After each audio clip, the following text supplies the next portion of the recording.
Assalamualaikum warahmatullahi wabarakatuh. Bagaimana kabarnya anak-anak? Alhamdulillah ya. Nah, untuk kali ini saya akan memberikan materi lanjutannya, yaitu tentang tema 1 mata pelajaran bahasa Indonesia. Itu silahkan simak baik-baik materinya. Siapkan juga buku tulis kalian. Jangan lupa berdoa sebelum mendengarkan materi. Oke, langsung saja. Pada materi kali ini adalah kelanjutan dari materi sebelumnya dalam pokok bahasan bahasa Indonesia, yaitu tentang ide pokok. Mengidentifikasi ide pokok dalam teks. Nah, mengidentifikasi ide pokok dalam teks. Ide pokok merupakan inti permasalahan dari sebuah teks. Sudah saya bahas di video sebelumnya ya, materi sebelumnya tentang ide pokok. Nah, jadi ide pokok itu apa? Permasalahan atau inti permasalahannya. Jadi ketika kita membaca teks, nanti akan ketemu, oh ternyata teks ini tuh intinya ini. Nah, intinya ini. Nah, supaya bisa menemukan inti dari permasalahan itu atau ide pokok itu bagaimana? Seperti yang sudah saya bilang di pertemuan video sebelumnya, yaitu baca dulu pertanyaan. Baca dulu teksnya dengan jelas atau diulang-ulang lagi. Nah, kalau belum jelas diulang lagi. Ya. Sebuah teks biasanya terdiri atas beberapa paragraf. Nah, setiap paragraf itu memiliki ide pokok yang berbeda. Nah, ingat ya.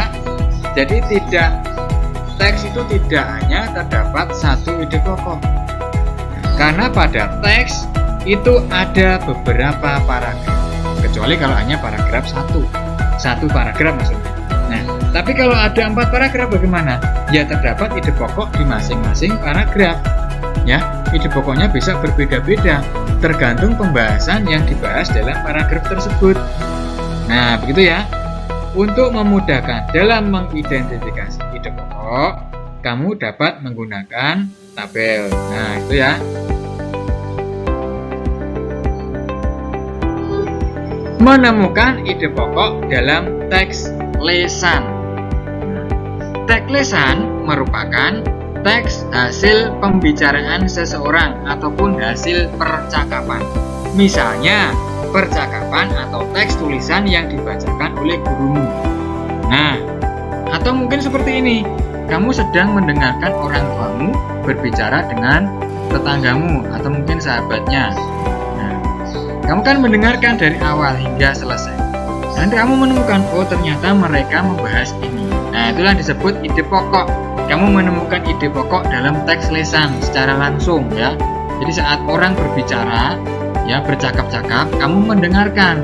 Nah, oh ternyata mereka itu ini loh yang dibahas, itu intinya ini. Nah, itu ya. Nah, cara menentukan ide pokok dalam teks lesan itu bagaimana? Dengarkan teks dengan sungguh-sungguh. Nah, ini terlihat lebih sulit ya. Karena apa? Karena kita mungkin tidak bisa mengulang lagi kalau secara langsung. Nah, tidak bisa mengulang lagi kecuali kita mendengarkan siaran-siaran yang bisa diulang, seperti misalnya yang ada di YouTube. Kamu mendengarkan berita yang terjadi di YouTube, di channel YouTube, kan kamu bisa memutar lagi itu videonya, bisa kamu putar lagi, kamu dengarkan lagi. Nah, bisa. Tapi kalau secara langsung, misalnya tidak sengaja mendengarkan orang berbicara, ya berdua berbicara, nah kamu mendengarkan dari awal hingga akhir, kamu kan tidak bisa mengulangi lagi. Makanya harus didengarkan dengan sungguh-sungguh. Kemudian yang kedua, catatlah permasalahan atau peristiwa yang dibicarakan dalam teks. Nah, tulis kalimat-kalimat yang kamu anggap penting dalam teks tersebut, dalam pembicaraan ya, bukan teks. Dalam pembicaraan, misalnya kamu mendengarkan berita, tulis yang penting itu apa, kamu tulis dulu. Nah, nanti kamu ketemu, oh ini loh ide pokoknya ini ya, dibahas tuh ini. Itu ya. Kemudian, tentukan topik serta kalimat utama yang menjadi inti pembicaraan dari teks lesan. Ya, tentukan topiknya. Oh, ternyata beritanya itu topiknya ini. Topiknya adalah kecelakaan. Nah, T. Kemudian kalimat utamanya apa, kamu tulis. Nah, itu ya, ditulis. Nanti kamu akan menemukan ide pokoknya. Begitu ya, ini tentang cara menemukan ide pokok dalam teks lisan. Sedikit lebih sulit, tapi mudah kalau kamu benar-benar sungguh-sungguh mendengarkan, gitu ya. Oke, kita lanjut. Menunjukkan ide pokok dalam teks percakapan. Nah, teks percakapan termasuk dalam teks lisan. Nah, ya, berikut hal-hal yang perlu diperhatikan untuk menentukan ide pokok pada teks percakapan. Kamu tahu kan teks percakapan? Di buku tema itu mungkin ada teks percakapan antara Edo dan Lani. Nah, atau mungkin Edo, Lani, terus kemudian Budi atau siapa, itu kan mereka saling bercakap-cakap, namanya teks percakapan. Nah, kamu bisa menentukan ide pokoknya apa pada teks percakapan tersebut. Nah, teks percakapan tersebut itu termasuk dalam teks lisan, ya, termasuk ke dalam teks lisan. Apa yang perlu diperhatikan? 1. Mendengarkan teks secara keseluruhan. Nah, 2. Mencatat informasi penting yang berisi permasalahan atau peristiwa yang terjadi dalam teks. Jadi kamu catat informasi yang penting. Kemudian menentukan topik teks percakapan. Nah, tentukan topiknya. Setelah ditulis informasi yang penting, itu kamu tentukan topiknya apa. Oh, ternyata topiknya adalah kebersihan kelas. Nah, itu ya, itu contohnya. Kemudian menentukan kalimat utama yang menjadi inti permasalahan dari teks percakapan. Nah, jadi tentukan kalimat utamanya yang menjadi inti permasalahan. Kalimat utamanya yang mana? Nah, ini yang menjadi inti permasalahannya. Kemudian terakhir, menentukan ide pokok yang terkandung dalam kalimat utama pada teks percakapan. Jadi menentukan ide pokoknya yang terkandung dalam kalimat utama. Ya, kalimat utamanya apa? Oh, ini ide pokoknya. Gitu ya. Jadi intinya kamu harus mendengarkan dengan jelas secara keseluruhan. Dengarkan dengan sungguh-sungguh. Intinya itu ya, kalau kamu tidak mendengarkan dengan sungguh-sungguh, pasti tidak akan ketemu. Saat mencari ide pokok, jangan fokus ke yang lain. Fokus ke ide pokok dulu. Ya. Jadi misalnya kamu mau membaca sesuatu teks atau mendengarkan percakapan. Dengarkan dulu, ya.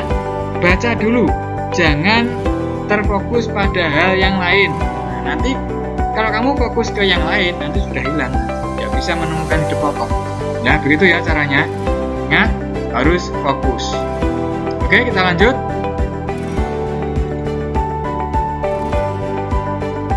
Menentukan ide pokok dalam teks lisan. Ayo ingat kembali langkah-langkah menentukan ide pokok pada teks lisan. Yang pertama apa? Dengarkan teks dengan sungguh-sungguh. Yang kedua, catatlah permasalahan atau peristiwa apa saja yang sedang dibicarakan dalam teks. Yang ketiga, tentukan kalimat utama dari teks lisan yang kamu dengar. Itu ya. Nah, oke, selanjutnya mengidentifikasi ide pokok dalam teks lisan. Ide pokok merupakan inti pembahasan dari suatu teks. Langkah-langkah yang perlu diperhatikan untuk mengidentifikasi ide pokok dari teks lisan, yaitu ini tadi sudah kita bahas ya. Nah, jadi intinya adalah kamu harus mendengarkan dengan sungguh-sungguh. Nah, terus kamu tentukan informasi-informasi apa, dicatat semua. Informasi-informasi yang mungkin penting kamu catat semua. Nah, nanti dari informasi tersebut kamu bisa menyimpulkan kalimat mana yang bisa menjadi kalimat utama untuk menjadi sebuah ide pokok. Begitu ya. Menceritakan kembali isi teks berdasarkan ide pokok.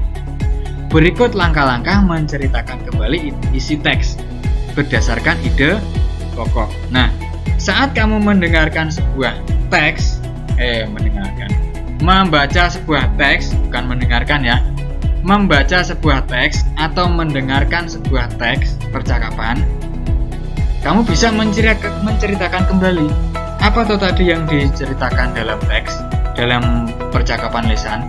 Kamu bisa menceritakan kembali. Nah, sebelum menceritakan kembali, langkah-langkahnya bagaimana? Kita bisa menentukan berdasarkan ide pokok. 1. Catat informasi yang penting. 2. Buat ide pokok dari teks yang kamu dengar atau yang kamu baca. 3. Buat kalimat utama yang berisi ide pokok. 4. Buat beberapa kalimat yang berisi informasi penting. 5. Perhatikan ejaan dan pemilihan kata saat membuat kalimat. Kemudian, yang terakhir, susunlah kalimat utama dan kalimat pengembang hingga menjadi sebuah teks baru yang utuh. Nanti kamu bisa menceritakan kembali. Oh, ini loh ceritanya. Ya, gitu ya. Jadi, pelajaran ide pokok atau tentang bab ide pokok di bahasa Indonesia itu mudah tapi sulit. Apa maksudnya mudah tapi sulit? Kalau kamu fokus, kamu sungguh-sungguh membaca dengan benar, mendengarkan dengan benar, nanti mudah untuk menjawab. Ketika kamu tidak fokus, kurang fokus, nanti kamu akan kesulitan. Ya, gitu ya. Jadi intinya harus fokus. Nomor 7. Nomor 7. Slide nomor 7 atau berikutnya. Ada wawancara. Apa itu wawancara? Pernah mendengar ya wawancara? Nah, mungkin ketika kamu masuk pendaftaran siswa baru dulu di SD, kamu diajak wawancara oleh bapak atau ibu guru yang ingin mewawancarai kamu sebelum masuk ke sekolah dasar. Nah, wawancara itu apa? Nah, adalah tanya jawab antara dua pihak, yaitu pewawancara dan narasumber untuk memperoleh data, keterangan, atau pendapat tentang suatu hal. Pewawancara adalah orang yang mengajukan pertanyaan. Misalnya, kamu datang ke tempat produksi genteng. Berarti kamu sebagai pewawancara, karena kamu ingin bertanya kepada pengusaha genteng tersebut. Nah, itu ya maksudnya, paham ya? Jadi kamu sebagai pewawancara, kamu datang ke produksi genteng, mau mewawancarai orang yang punya produksi genteng tersebut. Terus yang kedua ada narasumber. Narasumber itu adalah orang yang memberikan jawaban atau pendapat atas pertanyaan pewawancara. Nah, narasumber juga bisa disebut sebagai informan. Kamu datang ke produksi genteng sebagai pewawancara karena kamu mau bertanya. Terus yang kamu tanyai siapa?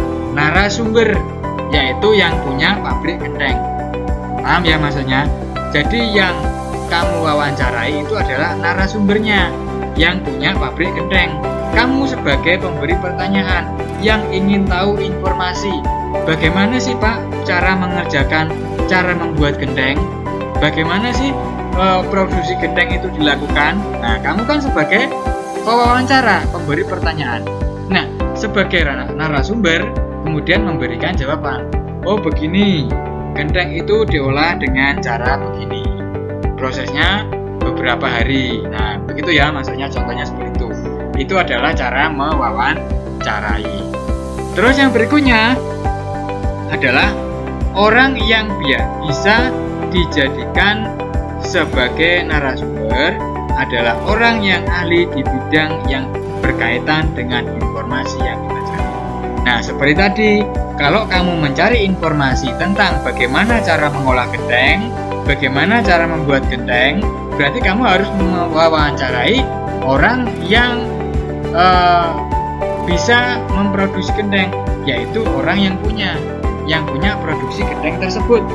Nah, berarti kan orangnya bisa, orangnya tahu.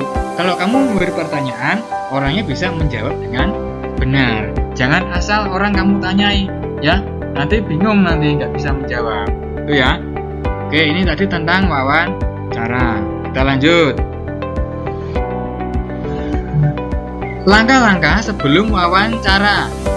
Bagaimana langkah-langkah sebelum kita wawancara? Pertama, tentukan tempat dan waktu wawancara. Ya, itu pasti. Tentukan tempatnya. Oh, tempatnya di produksi genteng di daerah Kecamatan Grogol. Waktunya kapan? Jam 8 pagi. Nah, yang kedua, tentukan korespondennya. Nah, itu ya. Yang ketiga, tentukan tugas masing-masing anggota. Anggotanya diberi tugas masing-masing. Yang keempat, siapkan peralatan. Alatnya apa saja untuk wawancara, ya.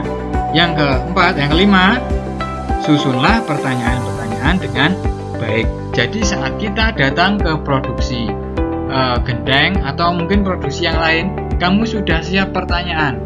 Jangan sampai sana baru membuat pertanyaan. Waduh, nanti bingung ini mau bertanya apa nih lah. Bingung kan? Makanya sebelum datang kamu siap dulu pertanyaan. Ini pertanyaannya sudah siap. Berarti sudah siap bertanya di sana. Tidak membuat pertanyaan lagi. Jadi intinya kita datang ke sana sudah siap segala sesuatunya.